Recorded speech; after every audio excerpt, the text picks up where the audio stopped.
Namaskar and thanks for joining us here on the weekly business program on DD India called the Economic Brief, where we look at some key stories that affect the economy, both local and global.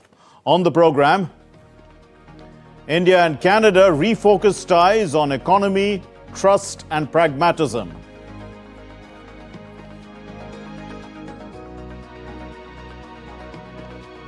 The US-Israel strikes on Iran jolt the markets. Oil prices surge as leaders warn of global turbulence.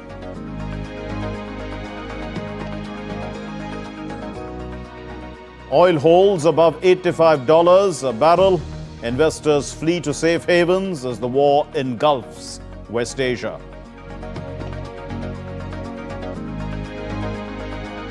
And Holi 2026 festive trade soars to 80,000 crore rupees. 33% jump boosts local businesses.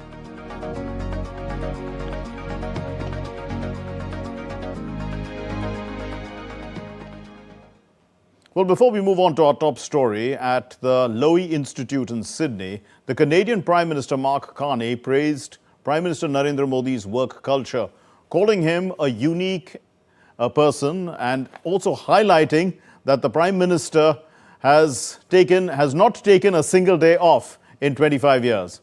Mark Carney, in fact, emphasized Prime Minister Modi's relentless dedication, his focus on rural development and his role in transforming India's payment systems through the UPI. Let's listen to what he said. He is unique, I would say. 25 years, I was telling Glenn Stevens this, 25 years and he has not taken a day off. 25 years straight as either Chief Minister in Gujarat or Prime Minister, not one day off. Every weekend he is out, like you, Francois Philippe, every weekend he's out campaigning. He gets 250,000 people at his rallies, you get 25, but that's that's good. That's good. In rural, it's pas mal. It's pas mal du tout. But so first off is just the level of the work that's there. He's very focused on delivery. I'll call it to the rural household, but to, we would say in Canada, Monsieur, Madame, tout le monde. The person on the street sort of thing. So a huge motivation for the financial reform transformations, the payment system transformation, UPI and other things, was to get money directly, as you know, directly to individuals without leakage, shall we say, in the system in real time, and to bring people, hundreds of millions of people into the formal economy. And he's very focused on that aspect of delivery. So here he's up at this global level, operating, India rising, challenges, but much positive, but a leader who keeps bringing it back down to that level. So there's much to see there. Well, of course, Prime Minister Carney has just concluded a very important visit to India, and we'll put that visit into focus from the economic point of view. Coming up behind me, the visit marks a renewed phase in bilateral ties. We see that a $2.5 billion uranium deal has been signed for, providing India with energy security at least in the nuclear phase for the next decade or so. And also rebuilding trust through strengthened economic cooperation. We know that there is also a CEPA that's being worked out, and there's a shift from the political tensions to a pragmatic and forward-looking partnership. So clearly looking at the future in terms of cooperation in critical minerals and all these areas, and also to open the Canadian markets to Indian goods as we go forward. India already has a trade surplus with Canada, but over a period of time that could be balanced in terms of the Canadians exporting more to India, but significantly a lot of investments that can be going by either way. Moving on to our next slide. And of course, the nuclear collaboration that I spoke about, there's the part of this deal of $2.5 billion for uranium. It also deals with the joint and advanced small modular nuclear reactors, or SMRs. Now, this is significant also because this is something that Canada has expertise in, and it is also cost efficient. That also helps us with our energy partnership with a strong focus on clean technologies, and it's a long-term agreement that, with the uranium supply and critical minerals. So this is a long-term position that has been taken. And we did say that, these SMRs, what do? The small nuclear reactors, the modular nuclear reactors, they actually provide more flexibility and are also scalable for the Indian conditions. Moving on to our next story. Well, we see that investments are also going to expand. There's a revival of the Comprehensive Economic Partnership Agreement, and there is exploration of infrastructure and high technology investments.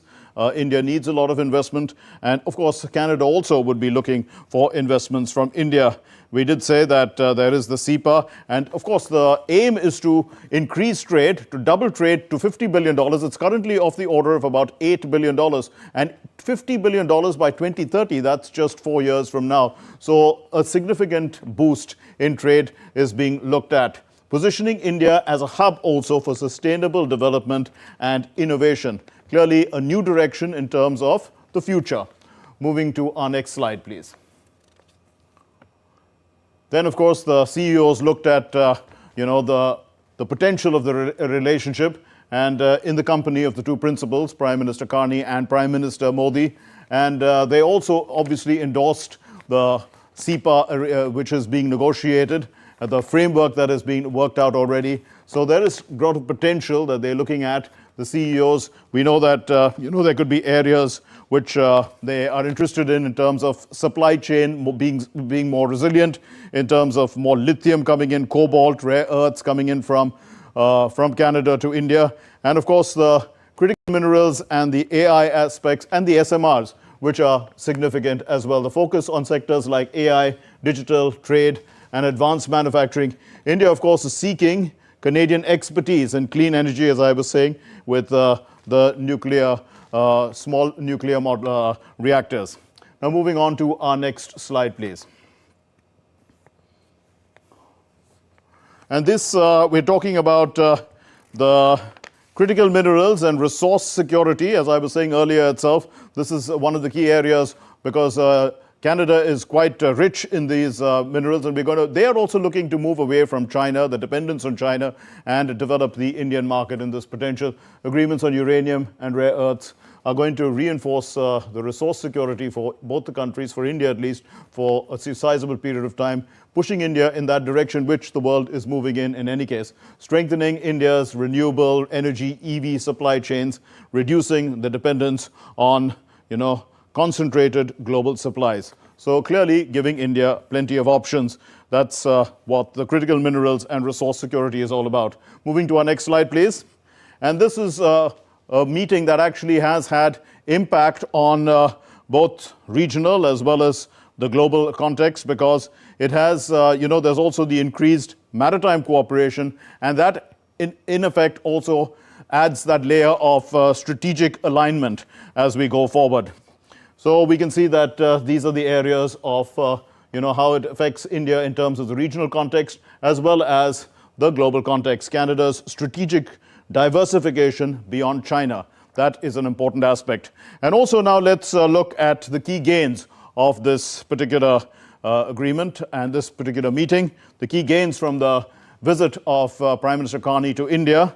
And they are, we can look at enhanced energy security, and then there's diversified trade, as we can see. Diversified trade, reducing geopolitical risk, and also expanded business opportunities in AI, clean technology and defense. We know that there's a $50 billion increase, hopefully, in our trade. And then there's the $2+ billion in uranium deal, the supply chains away from China for rare earths. It's win-win, energy, trust, and also in education, there has been some significant cooperation with universities. So we can see that that has been a significant visit in terms of really resetting ties between India and Canada. Now, President Donald Trump said on Wednesday that the US forces are in a very strong position in Iran, calling it tremendous progress after less than a week of the war. And we'll play out this a story later in the program. about the short to medium term impact of the war on markets and oil prices. But let's listen to the US president to put that into context. We're in a very strong position now, and their leadership is just rapidly going. Everybody that seems to want to be a leader, they end up dead. And it's an amazing thing that's taking place before your eyes, because for 47 years we were pushed around, and we shouldn't have been.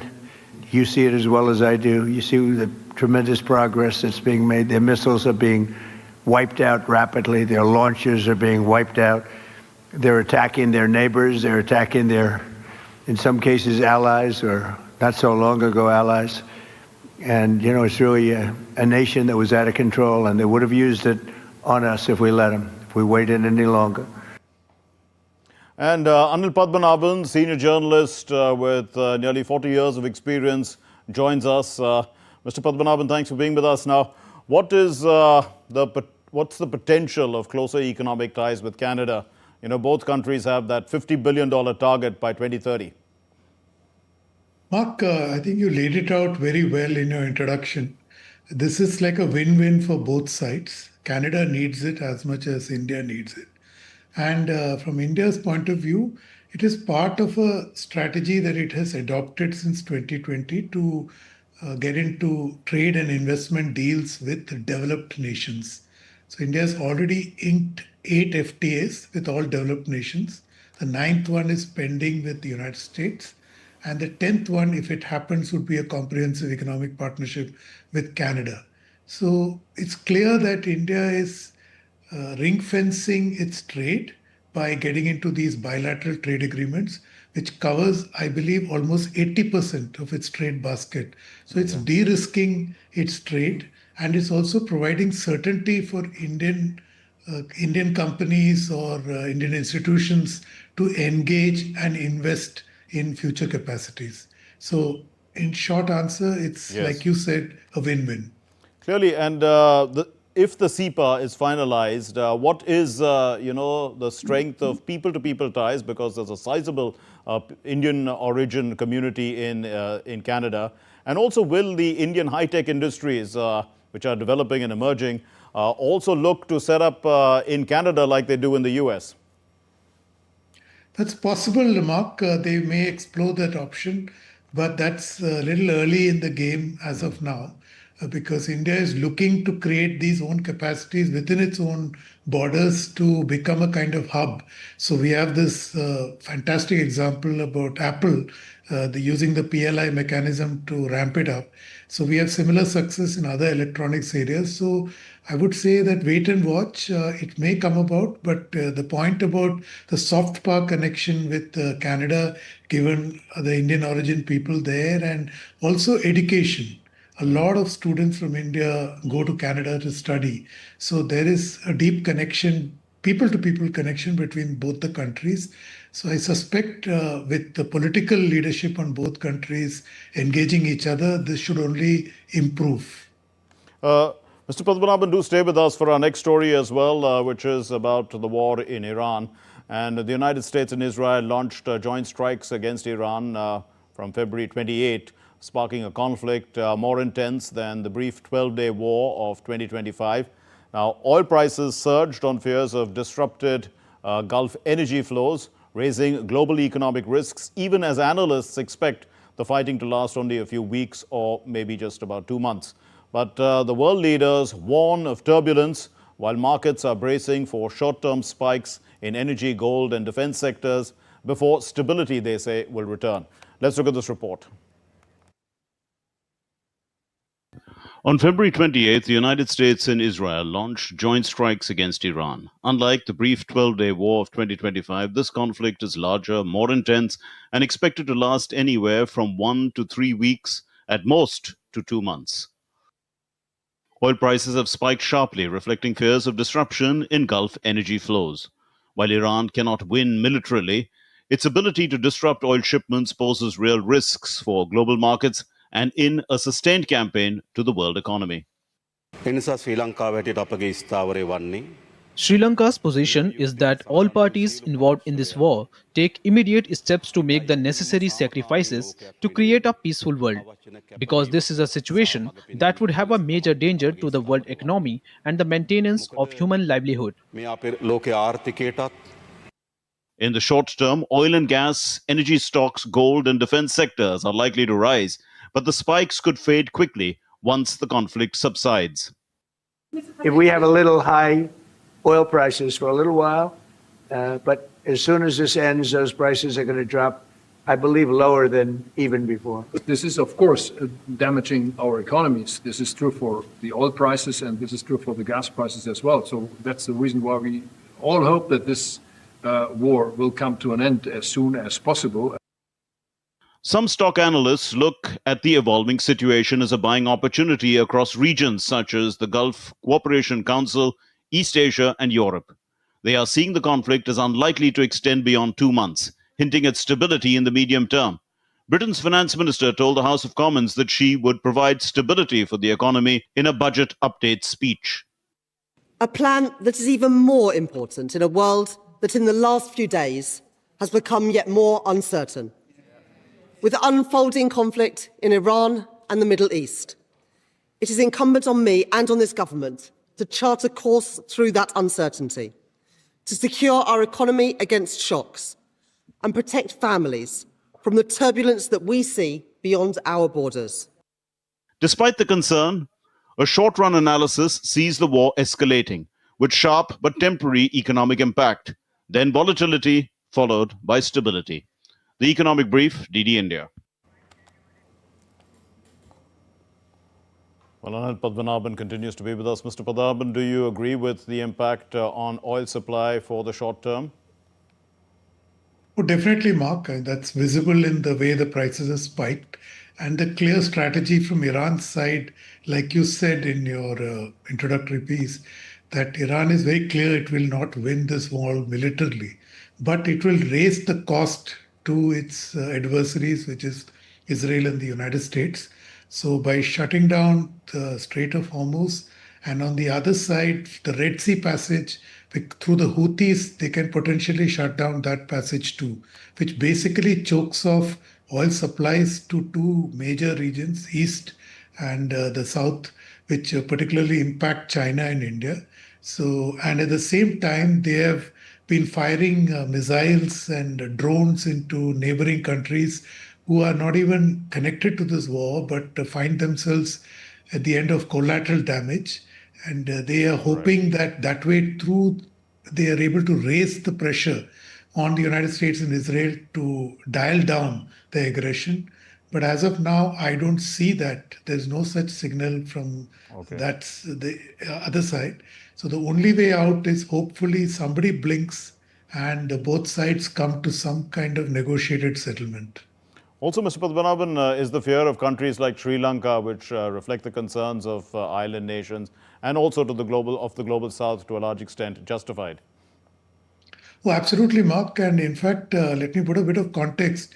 Most of these economies, including India, please remember that from 2020 onwards, the world has seen one economic shock after another, beginning with the COVID-19 pandemic.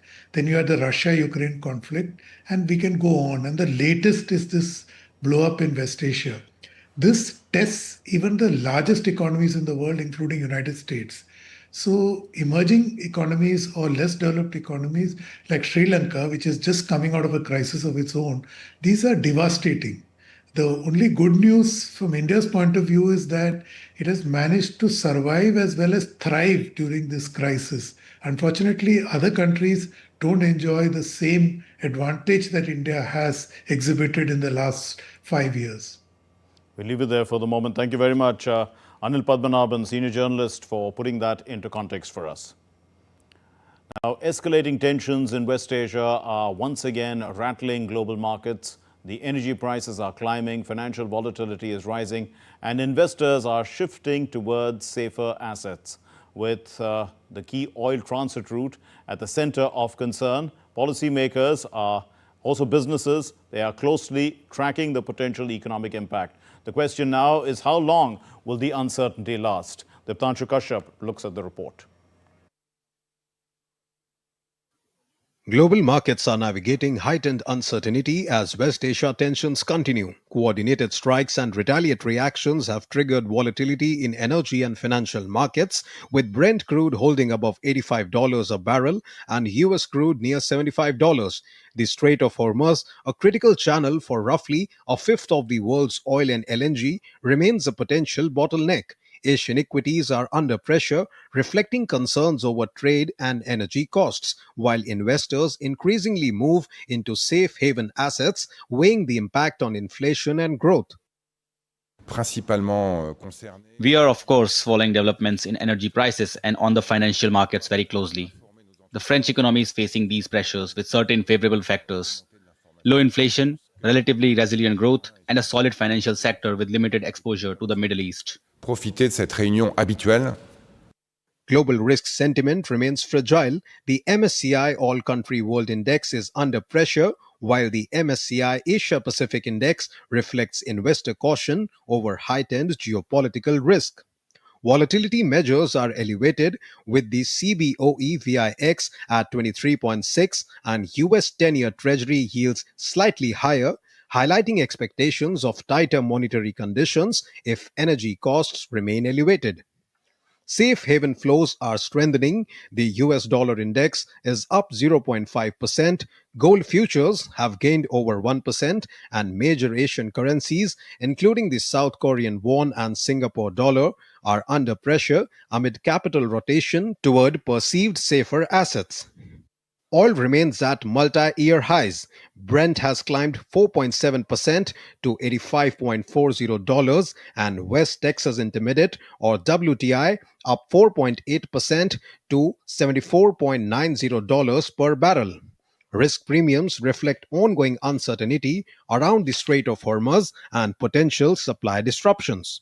The Strait of Hormuz, for example, transporting, back and forth about 20% of the world's oil supply on a daily basis in tankers. And when you have such a volatile situation creating an impact on the oil infrastructure itself, potentially, that's where you start running into that moment of nervous jitters that causes the markets to react. European and global policymakers are monitoring the situation, emphasizing measured responses rather than reacting to short-term energy price swings. Markets are balancing resilience against risks. Energy prices are testing consumers and industries, while central banks are weighing inflation against growth pressures. And the key questions that remain are as for how long will these shocks last and whether supply chain can absorb the strains without tipping the global economy. In New Delhi with camera person Bhim Singh, this is Diptanshu Kashyap for the Economic Brief, DD India. And Holi, the Festival of Colors, has become a major economic event in India. And this year, the festival generated sales estimated at 80,000 crore rupees, marking a 33% year-on-year rise. Anu Kaushik brings us this report, and we leave you with her report. Thank you very much for watching. Namaskar.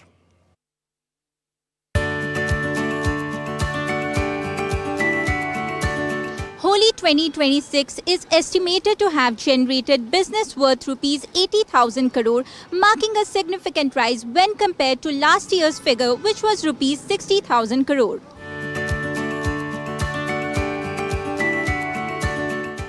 This is a 33% rise. In fact, there has been a continued surge in sales. In 2025, the figure stood at rupees 60,000 crore, while in 2024 it was rupees 50,000 crore. According to the Confederation of All India Traders, festive trade in capital Delhi alone crossed rupees 15,000 crore. This was evident in markets which witnessed a heavy footfall. There has been a high sale of colors and water guns. Holi is a festival celebrated by everyone, be it the children or elderly, so it's a big day for our business. Amid a push for Vocal for Local initiative, there has been a remarkable decline in the presence of Chinese commodities since 2021. Shops were flooded with domestically produced goods. For consumers, sweets, apparels, eco-friendly colors, water guns and FMCG products remain the main attractions. As you see the colors here, it's like I'm seeing for the first time either. They have a plenty of option. They have plenty of option in the colors. You have flares. Quick commerce platforms like Blinkit, Swiggy, Instamart, and Zepto also witnessed a surge in orders and brand collaborations. With Indian-made goods taking the center stage, this year's Holi has been a significant boost for domestic traders and manufacturers while showcasing India's vibrant festivities. With camera person Shubham Sharma, this is Anu Kaushik reporting for DD India.